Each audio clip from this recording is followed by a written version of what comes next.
આજના લેક્ચરમાં આજના સેશનમાં આજે આપણે યુક્લિડના નોંધેલા જે સ્વયંસિદ્ધો છે એને જે સ્વયંસિદ્ધ સત્યો જે આપેલા છે તેની આપણે ચર્ચા કરવાના છે. પણ પહેલા અગાઉ જે આપણે લેક્ચર કમ્પ્લીટ કરેલા છે તેની એકવાર રિવાઇઝ કરી લઈએ, રિકેપ કરી લઈએ. તો પહેલો પ્રશ્ન આપણે એવો જોયો તો વિદ્યાર્થી મિત્રો કે ભૂમિતિનો આપણે બે શબ્દમાં જોઈએ એની સંધિ છૂટી પાડીએ તો ભૂ પ્લસ મિતિ. ભૂ એટલે શું થતું તો કે ભૂ એટલે જમીન અને મિતિ એટલે માપન. પણ જ્યારે ગ્રીક ભાષાના બે શબ્દોના સંયોજનથી જ્યારે ભૂમિતિને ઇંગ્લિશમાં જીઓમેટ્રી કહેવાય અને જીઓમેટ્રી જે છે તે ગ્રીક ભાષાના બે શબ્દોના સંયોજનથી બનેલો છે. જીઓ પ્લસ મેટ્રિયન. જીઓ એટલે પૃથ્વી, મેટ્રિયન એટલે માપણી એટલે કે જીઓમેટ્રી એટલે કે પૃથ્વીની માપણી અથવા તો જમીનની માપણી. આ દરેક પોઈન્ટ ટુ પોઈન્ટ આપણે ચર્ચા કરી છે પણ એને એકવાર યાદ કરી લઈએ. દરેક પોઈન્ટ ટુ પોઈન્ટ તમને યાદ હોવું જોઈએ. તો એના પછીનો મુદ્દો શું હતો?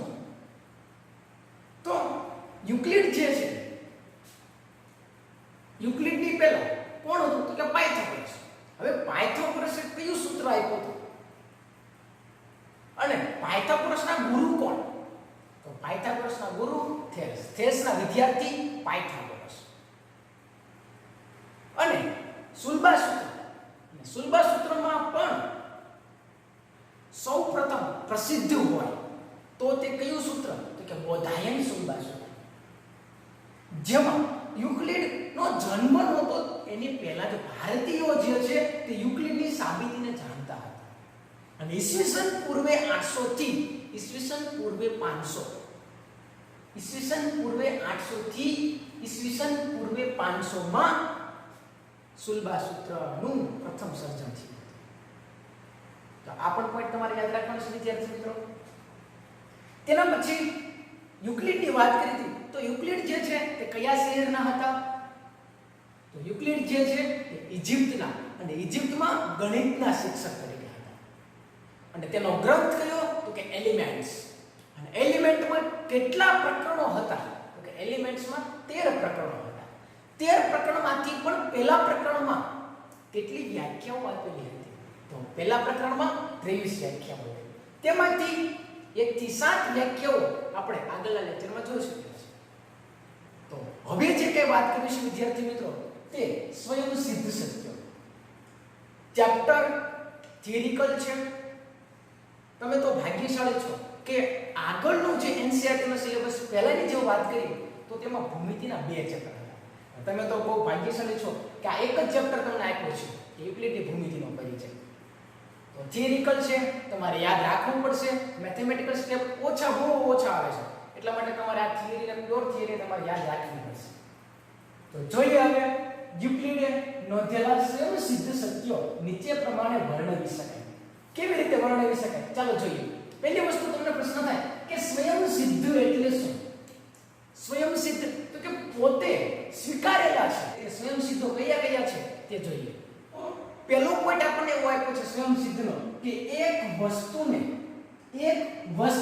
સમાન હોય તેવી વસ્તુઓ એકબીજાને સમાન થાય. કેવા સમાન છે એનો મીનિંગ શું? ફરીથી સમજો કે એક વસ્તુને સમાન હોય તેવી વસ્તુઓ એકબીજાને સમાન થાય. એનું તમને ઉદાહરણ આપું કે તમારી પાસે ધોરણ 9 મેથ્સની ટેક્સ્ટ બુક છે. સેમ ટુ સેમ એ જ વસ્તુ બીજા હાથમાં ધોરણ 9 મેથ્સની ટેક્સ્ટ બુક. બંને મેથ્સની ટેક્સ્ટ બુક છે. ચલો દેખાય છે તમને હાથ ઉપર પાડો. હા દેખાય છે. ઓકે. હવે શું કીધું છે તો કે એક વસ્તુને સમાન હોય તો એ બીજી વસ્તુ એકબીજાને કેવી થાય? સમાન થાય. બસ આ જ વસ્તુ આપણને આપી છે કે એક વસ્તુને સમાન હોય તેવી બીજી વસ્તુ એકબીજાને સમાન થાય.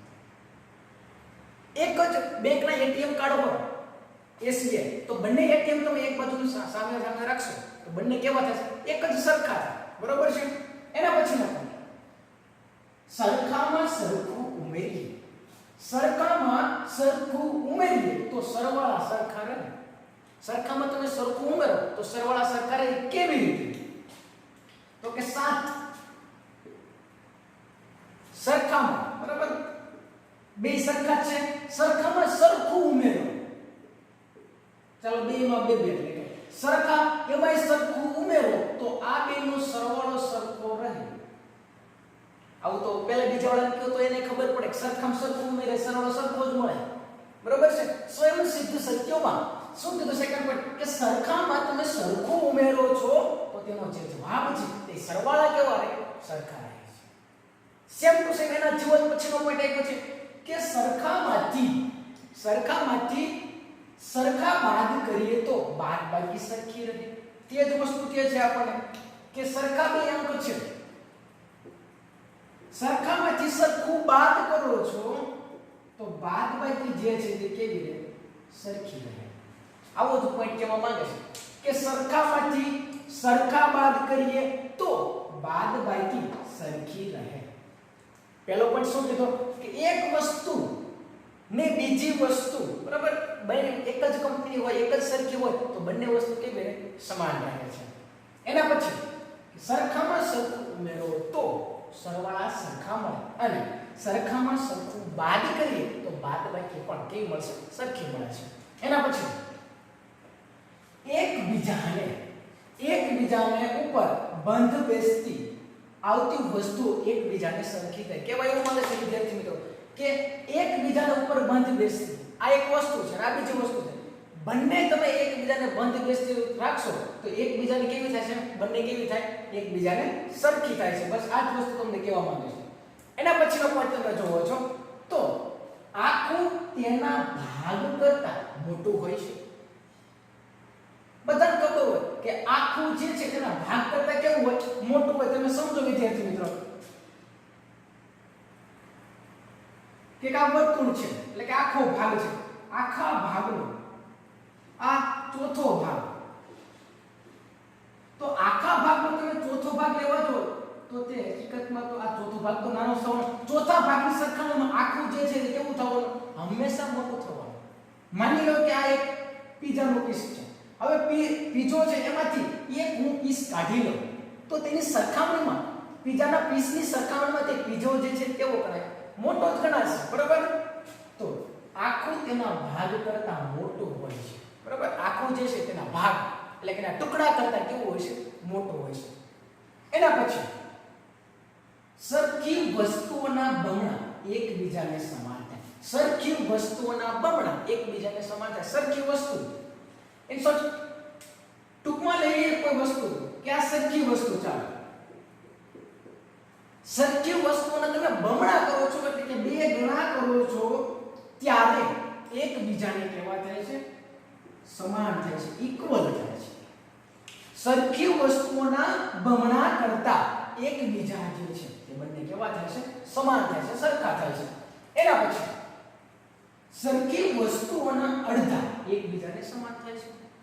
બંને આ જ વસ્તુ છે કે સરખી વસ્તુ એના તમે અડધા કરો છો. સરખી વસ્તુ બંને વસ્તુના તમે એકબીજાને શું કરો છો? અડધા કરો છો તો બંને કેવા થશે? એકબીજાને સમાન જ થવાના. તો વિદ્યાર્થી મિત્રો યુક્લિડે નોંધેલા સ્વયં સિદ્ધ સત્યો એક માર્કનો પ્રશ્ન પૂછાય કે સરખી વસ્તુઓના અડધા એકબીજાને સમાન થાય, ખરું કે ખોટું? અથવા તો તે સ્વયં સિદ્ધ સત્યો છે, ખરું કે ખોટું? બરોબર છે? કોઈ પણ લીટી ટુ લીટી તમારે યાદ રાખવી પડશે કારણ કે એક માર્કનો પ્રશ્ન હેતુલક્ષી પ્રશ્ન કઈ લાઈનમાંથી કઈ લીટીમાંથી આવશે તે તમને ખબર નથી. તો વિદ્યાર્થી મિત્રો ફરીથી સ્વયં સિદ્ધ સત્યો એક વસ્તુને સમાન હોય તેવી વસ્તુઓ એકબીજાને સમાન હોય છે. સરખામાં તમે સરખું ઉમેરો છો તો હંમેશાનો સરવાળો સરખો રહે છે. સરખામાં તમે સરખું બાદ કરો છો તો તેની બાદબાકી કેવી રહે છે? સરખી રહે છે. એના પછી એકબીજા ઉપર બંધ બેસવામાં આવતી તે વસ્તુઓ એકબીજાને કેવી થાય છે? સરખી થાય છે. આખું તેના ભાગ કરતા કેવું હોય છે? મોટું હોય છે. આખું જે છે તેના ભાગ કરતા મોટું જ હોય છે. તમે એમના જનરલી વિચારશો તો પણ તમને ખબર પડી જાય. એના પછી સરખી વસ્તુઓના બમણા એકબીજાને સમાન થાય છે અને સરખી વસ્તુઓના અડધા એકબીજાને કેવા છે? સમાન થાય છે. આ દરેક જે કઈ વાત હતી તે સ્વયં સિદ્ધ સત્યોની વાત હતી. હવે જે ટોપિકની આપણે ચર્ચા કરીએ છીએ તે પૂર્વધારણા. પૂર્વધારણા અને યુક્લિડની 5 પૂર્વધારણાઓ નીચે પ્રમાણે આપેલી છે. તો યુક્લિડ જે છે તે ક્યાંના હતા? તો કે એલેક્ઝાન્ડ્રિયા સિટીના જે શાળામાં જે છે ગણિતના શિક્ષક હતા.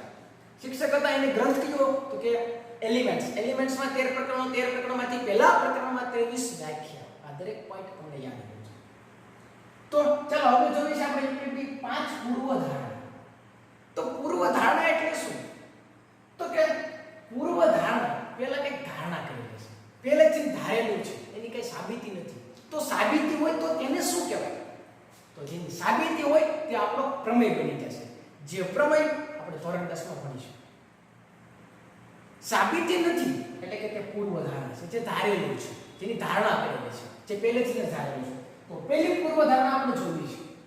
પહેલી પૂર્વધારણા શું કહે છે? એક બિંદુમાંથી બીજા બિંદુમાં થઈને પસાર થતી એક સીધી રેખા દોરી શકાય. એક બિંદુમાંથી સમજો વ્યવસ્થિત કે એક બિંદુમાંથી બીજા બિંદુમાંથી પસાર થઈને એક બિંદુમાંથી બીજા બિંદુમાંથી પસાર થઈને એક સીધી રેખા દોરી શકાય.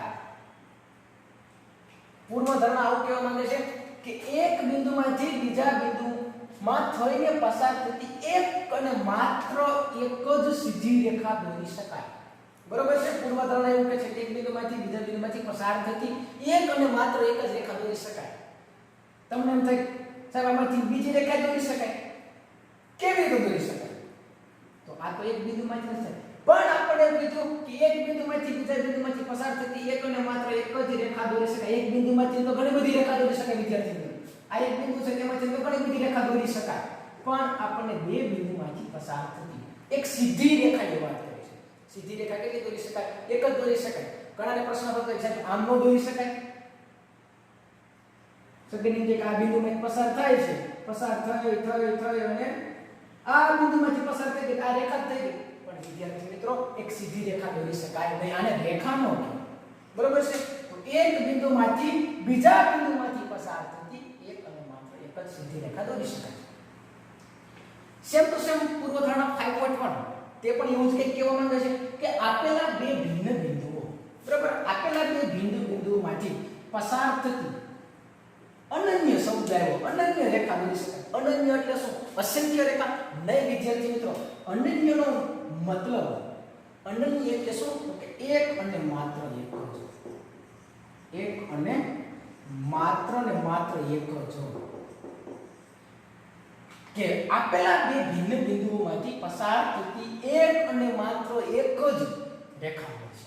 બે બિંદુઓમાંથી પસાર થતી એક અને માત્ર એક જ રેખા હોય છે. એટલે ખાસ યાદ રાખો વિદ્યાર્થી મિત્રો, અનન્ય એટલે શું? તો કે એક અને માત્ર એક જ. ચાલો એના પછી પૂર્વધારણા જોઈએ છે. પૂર્વધારણા 2. બીજી પૂર્વધારણા શું કહેવા માંગે છે? તો કે શાંત રેખાને અનંત સુધી લંબાવી શકાય. હવે શાંત રેખા જે છે તે કોના માટે શબ્દો આપ્યા છે?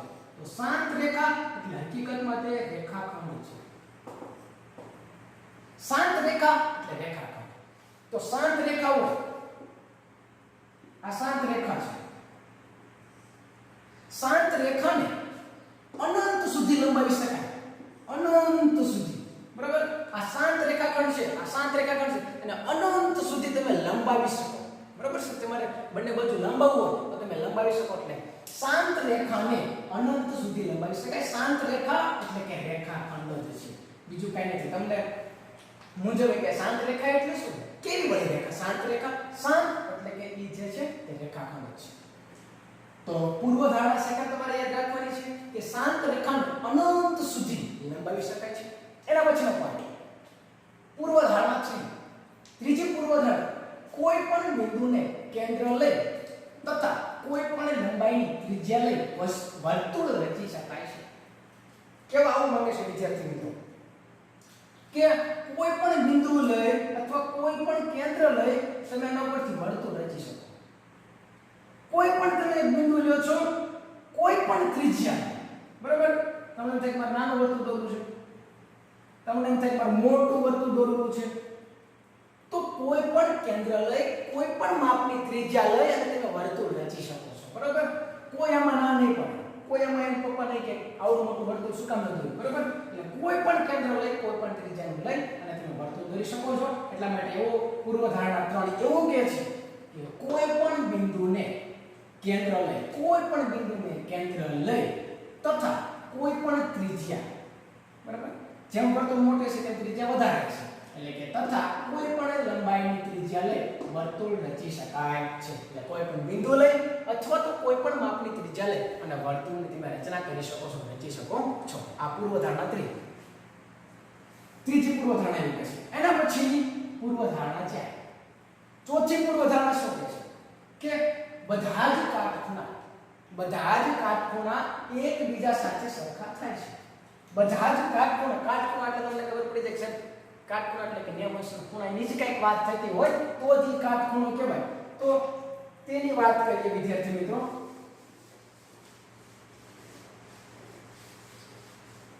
કે બધા જ કાટખૂણા એકબીજા સાથે સરખા થાય. હવે આ એક કાટખૂણો છે. કાટખૂણો એટલે કે આ ખૂણો 90 થતો. હવે બધા જ કાટખૂણા આની સાથે સાથે બીજો જો કાટખૂણો ડ્રો કરીએ તો આ જે છે એકબીજા સાથે કેવા થશે? સરખા થશે. તો આનું તમારે પરફેક્ટ તમારે લાઈવ ઉદાહરણ જોવું હોય તો તમારા ઘરે જ તમે જોઈ લો કે આ દીવાલ છે. આ દીવાલ અને આ નીચેનો ભાગ તમે જોશો તો બધા જ કાટખૂણા એકબીજા સાથે કેવા હશે? સરખા હશે. બરોબર છે? અથવા તો આવી રીતે પણ તમે જોઈ શકો છો. આ દરેક કાટખૂણા જોશો તો બધા જ કાટખૂણા એકબીજા સાથે સરખા થાય છે. તમારે લાઈવ ઉદાહરણ જોવું હોય તમારા ઘરની દીવાલને તમે જોઈ શકો છો. બંને જે છે એ કેવા છે? એક સીધા કાટખૂણા હશે. બરોબર છે? એના પછી પૂર્વધારણા પાંચમી પૂર્વધારણા લાંબી છે પણ સહેલી છે. જો બે રેખાઓને સમજો ખાસ, જો બે રેખાઓને કોઈ ત્રીજી રેખા છેદે, જો કોઈ બે રેખાને કોઈ ત્રીજી રેખા છેદે અને આ રેખાની એક જ બાજુ તરફના બે અંતઃકોણોનો સરવાળો કરતા ઓછો હોય તો પ્રથમ બે રેખાઓને આ ખૂણાઓ તરફ અનંત સુધી લંબાવો તેઓ એકબીજાને છેદે છે. કેવા આવું માંગે છે વિદ્યાર્થી મિત્રો? મને આકૃતિ ડ્રો કરીશ ને એટલે ઓટોમેટિક તમને સમજાય છે. શું કહે છે? એકદમ સિમ્પલ છે. લેન્થ લાંબી છે બાકી અઘરું નથી. કેવા એવું માંગે છે કે જો બે રેખાઓને કોઈ ત્રીજી રેખા છે, ચાલો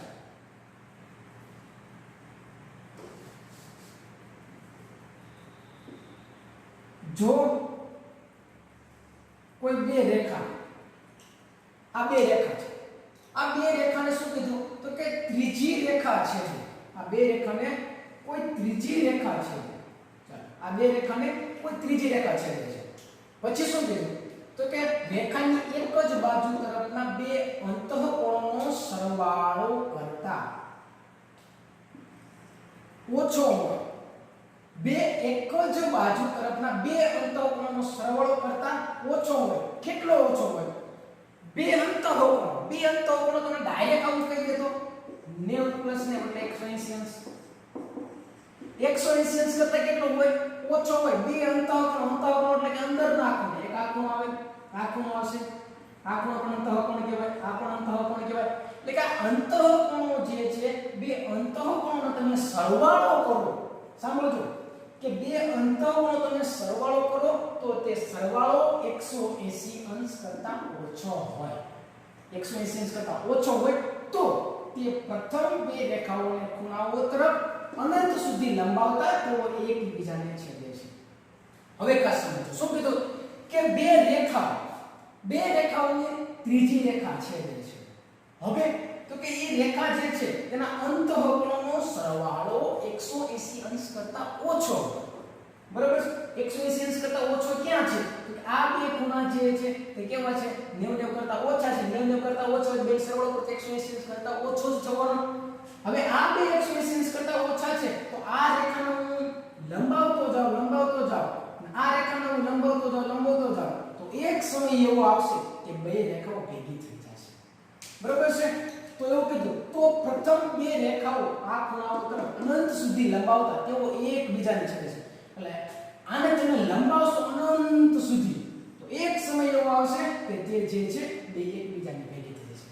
પણ સામેનો જે બીજા છેડાની વાત કરીએ, બીજા જે અંતઃકોણની વાત કરીએ તો તેનો ખૂણાનો સરવાળો તમે કરો છો 180 અંશ કરતા વધારે છે તો તેને તમે લંબાવતા જશો એક પણ એવો સમય નહીં આવે કે જે ભેગી નહીં. બરાબર? સમય એવો આવશે કે જે ભેગી થશે. બરાબર? અહીંથી તમે લંબાવતા જશો એટલે બંને જે છે રેખા એ બે વચ્ચેનું ડિસ્ટન્સ જે છે તે વધતું જશે એટલે એટલા માટે બંને રેખાઓ ક્યારેય ભેગી નહીં થાય બરાબર અને તમે લંબાવશો તો એ જે છે એ ક્યારેય ભેગી નહીં થાય પણ જે બે અંતઃકોણોનો સરવાળો 180 અંશ કરતા ઓછો થાય છે તો તે બે રેખાઓ એક સમય એવો આવશે કે અનંત અંતર સુધી તમે લંબાવો છો તો એકબીજાને ભેગી થઈ જશે આને તમે લંબાવો છો તો એક અંતર એવું આવશે ત્યાં ભેગી થઈ જશે પણ બંને અંતઃકોણોનો સરવાળો 180 અંશ કરતા વધારે છે તો એ બેને તમે લંબાવતા જશો પણ એ ક્યારેય ભેગી થશે નહીં આ પૂર્વ ધારણા 5 તમારે યાદ રાખવાની છે એના પછીનો લાસ્ટ પોઈન્ટ એવો આપેલો છે કે બે પરસ્પર છેદતી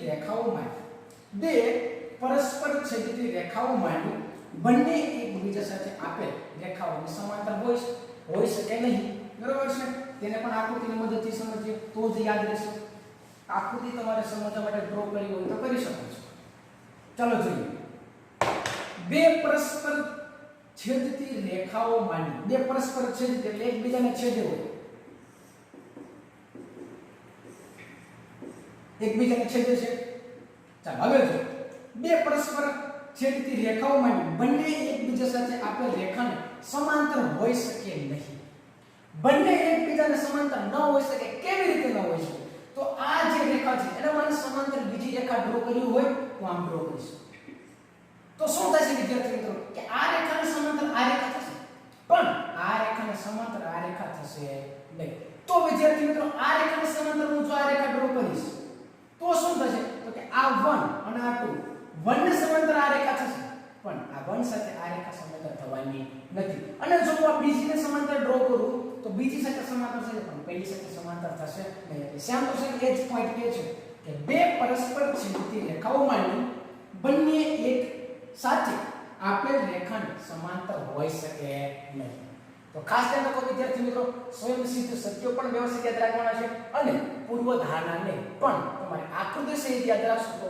વધારે તકલીફ પડશે નહીં ફરીથી એકવાર રિકેપ કરી લઈએ કે પૂર્વ ધારણા પેલી શું છે કે એક બિંદુમાંથી બીજા બિંદુમાંથી પસાર થતી તમે જો રેખા ડ્રો કરો છો તો તે એક સીધી રેખા મળશે અને એક અને માત્ર એક જ રેખા મળશે અનન્ય બરાબર અનન્ય રેખા મળશે સેકન્ડ પૂર્વ ધારણા એવું કહે છે કે શાંત રેખાને અનંત સુધી લંબાવી શકે શાંત રેખા એટલે કે રેખાકાર ત્રીજી પૂર્વ ધારણા કોઈ પણ બિંદુને કેન્દ્ર લઈ કોઈ પણ લંબાઈની ત્રિજ્યા લઈ અને તમે વર્તુળ રચી શકો છો ચોથી પૂર્વ ધારણા બધા જ ખૂણા કાટખૂણા એકબીજા સાથે સરખા થાય છે અને પાંચમી પૂર્વ ધારણા એકદમ પરફેક્ટ હવે તમને સમજાઈ ગઈ છે કે બે રેખાઓ તમે જો બે રેખાઓને કોઈ